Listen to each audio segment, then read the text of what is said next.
नई वीडियो में आप सभी का स्वागत है।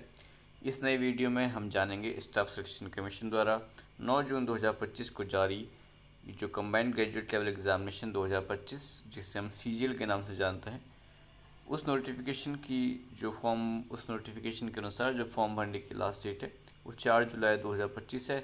जैसे कि आपको यहाँ पर नज़र आ रहा होगा कि 4 जुलाई 2025, 9 जून 2025 से फॉर्म भर सकते हैं और 4 जुलाई 2025 को फॉर्म भरने की लास्ट डेट है। और जो ऑनलाइन फ़ी पेमेंट है वो आप 5 जुलाई तक कर सकते हैं। ये जो एग्ज़ामिनेशन है इसकी जो टेंटेटिव डेट एसएससी सीजीएल द्वारा बताई गई है वो 13 अगस्त से 30 अगस्त 2025 तक सीजीएल का प्री एग्ज़ामिनेशन, जिसका बहुत लोगों को इंतज़ार रहता है। ये आपको बता दें कि एसएससी सीजीएल एसएससी द्वारा कंडक्ट कराया जाए सबसे बड़ा एग्ज़ाम है। अभी हम नीचे इसके जो पोस्ट हैं इसके अंदर से भरी जाती है, हम उसके बारे में बात करेंगे। तो 13 अगस्त से 30 अगस्त, अभी जुलाई आप मानिए कल शुरू, तो 2 महीने बाद, 1.5 महीने बाद इसका प्री एग्ज़ाम होगा। और जो मेंस एग्ज़ाम है इसका वो दिसंबर 2025 में अभी टेंटेटिव डेट एसएससी द्वारा बताई गई है।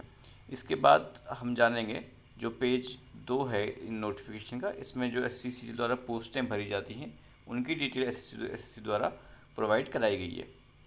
इसमें मेनली ग्रुप बी की और ग्रुप बी की पोस्ट रहती हैं जिनका जो एज लिमिट है वो 20 से 30 साल या 18 से 30 साल तक रहता है। इसका मतलब क्या है कि हम 30 साल तक भी एसएससी का फॉर्म भर सकते हैं। जिनकी एज 30 साल है वो एसएससी का फॉर्म भर सकते हैं। ग्रुप बी की पोस्ट जो 4600 ग्रेड पे की रहती हैं उनके लिए 18 से 30, आप 18 साल न्यूनतम आयु और 30 साल अधिकतम आयु सामान्य कैटेगरी की बात हो रही है, वो इसे भर सकते हैं। पे लेवल 6 में, और जो अभी हमने बताया आपको, ये पे लेवल से 7 के ग्रेड पे 4600 ग्रेड पे कहते हैं, बेसिक 44,900 से स्टार्ट। तो ये काफ़ी अच्छी पोस्ट है और ये सीधे सेंट्रल गवर्नमेंट में लगती है। और जो इसका दूसरा पे लेवल 6 है जिसका बेसिक 35,400 रहता है, ये भी ग्रुप बी की पोस्ट है बट इनका बेसिक थोड़ा सा कम रहता है। ये भी 18 से 30, न्यूनतम 18 साल अधिकतम 30 साल वाले लोग भर सकते हैं। इसके बाद पे लेवल 5 आता है, 29,200 का बेसिक रहता है इनका।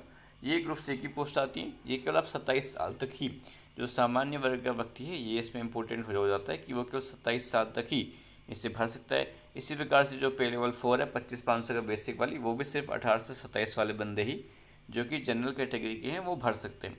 इसके अलावा इस नोटिफिकेशन में बहुत सारी महत्वपूर्ण बातें बताई गई हैं। सबसे पहले जो टोटल वैकेंसीज रहती हैं, एसएससी का सबसे बड़ा इंतजार यही रहता है कि कितनी वैकेंसी इस साल है। तो 14,522 टेंटेटिव वैकेंसीज हैं अभी के लिए।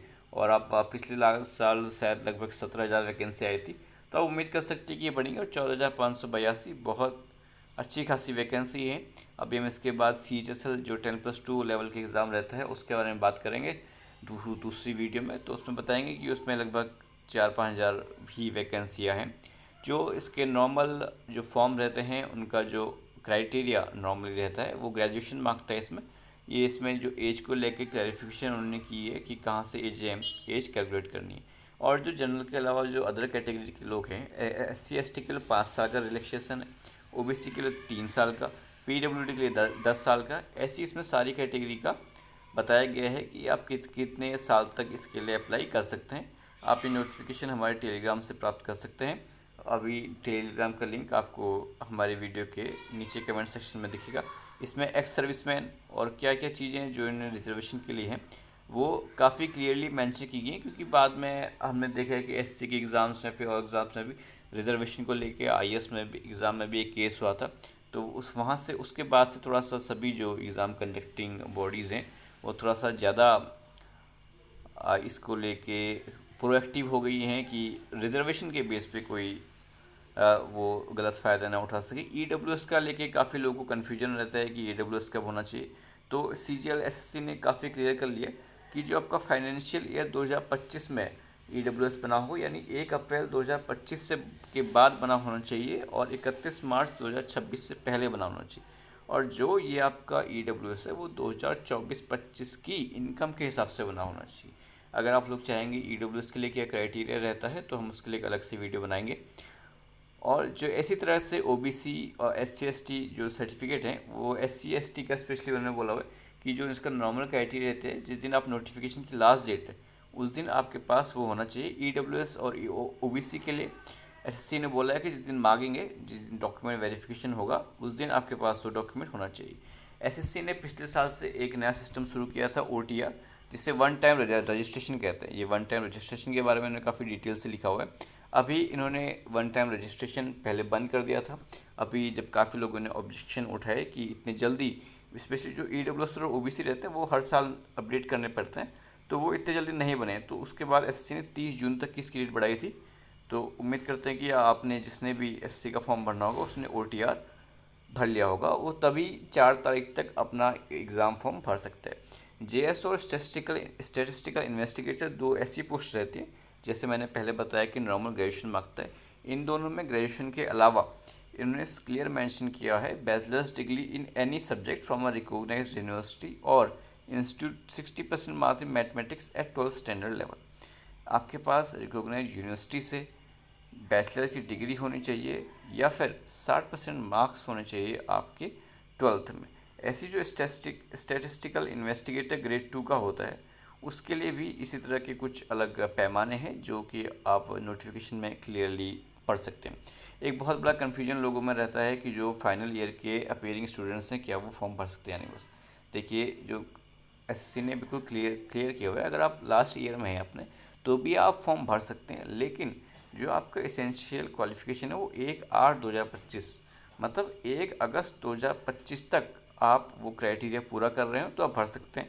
काफ़ी लोग का रिजल्ट नहीं आ रहा है या फिर सर्टिफिकेट नहीं आ रहा था, तो उन सब बातों को क्लियर करने के लिए SSC ने क्लियर किया है कि वो जो प्रिस्क्राइब डेट है वहाँ तक, यानी 1 अगस्त 2025 तक आपको अपना जो सर्टिफिकेट है वो मिल जाना चाहिए। अब देखिए, अब अप्लाई कैसे करना है, तो 3-4 दिन बचे हुए हैं। ssc.gov.in SSC की साइट है, या फिर अब SSC ने एक माई SSC करके ऐप डाउनलोड किया है। जब आप फॉर्म भरने जाएंगे तो आप पाएंगे कि उसमें लाइव फ़ोटो भी कैप्चर करनी है, आपका आधार अपडेशन मांगता है, तो वो सारी प्रोसेस SSC ने की है, काफ़ी सुधार किए हैं। और जो फ़ोटो खींचने के लिए जो पिछली बार और इस बार भी काफ़ी लोगों को बहुत दिक्कत आ रही है कि वो फ़ोटो एक कैप्चर नहीं कर रहे, तो उसके लिए SSC ने काफ़ी क्लियरली कुछ इंस्ट्रक्शंस दिए हुए हैं। अगर उसके बाद भी आपकी फ़ोटो नहीं ले रहा है तो आप यूट्यूब में काफ़ी वीडियोज़ हैं, आप वहाँ से कनेक्ट कर सकते हैं कि वो क्यों नहीं ले रहा है, या फिर जो तरीके बताए गए हैं अपना ऐप दोबारा डाउनलोड करने के, ये सब तरीके से। तो इसकी जो फ़ीस है वो जो जो जनरल वाला बंदा है उसके सिर्फ 100 रुपये फ़ीस है, तो आप इसे आसानी से भर सकते हैं, 100 रुपये फ़ीस। और ये जो 5 जुलाई तक, जैसे मैंने आपको पहले बताया कि 5 जुलाई तक आप फॉर्म भर सकते हैं।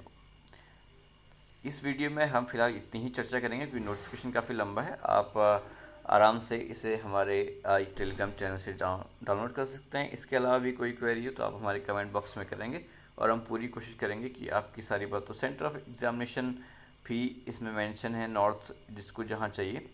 और SSC सीजीएल से रिलेटेड कोई भी जानकारी के लिए आप हमारे कमेंट बॉक्स पर कमेंट कर सकते हैं। बहुत बहुत शुक्रिया आपका इस वीडियो को सुनने के लिए। प्लीज़ लाइक करें, कमेंट करें और हमारी वीडियो इसी तरह से बने रहें। धन्यवाद।